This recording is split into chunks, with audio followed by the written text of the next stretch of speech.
Une enclave de 7500 mètres carrés en plein centre, c'est la Grande Mosquée de Paris. Un lieu spirituel inauguré en 1926 en mémoire des musulmans morts pour la France durant la Première Guerre mondiale. Un monument considéré désormais comme historique, où les travaux de restauration du mur d'enceinte, du patio et du jardin ont nécessité beaucoup d'attention. La démarche est la même que sur un bâtiment médiéval. On essaie toujours de conserver les matériaux anciens, les techniques anciennes, etc. Donc remplacer le moins possible.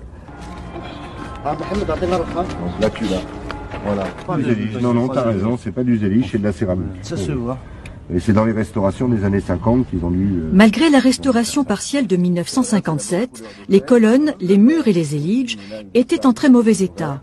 Un remplacement s'imposait mais dans les règles de l'art, avec des céramiques fabriquées avec de la terre de Fès et des éligeurs marocains pour la pose.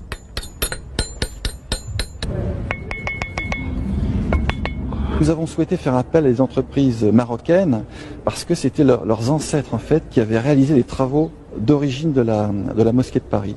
Et ça nous semblait important de retrouver finalement cette même culture et de retrouver des Marocains qui réintervenaient, si vous voulez, 80 ans après au niveau de la mosquée de Paris. Nous avions demandé dès le départ d'avoir des entreprises françaises associées avec des entreprises marocaines.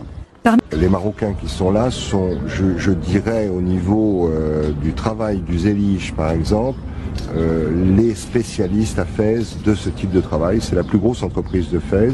Ils font tous les palais royaux. La seule chose qu'ils n'ont jamais su me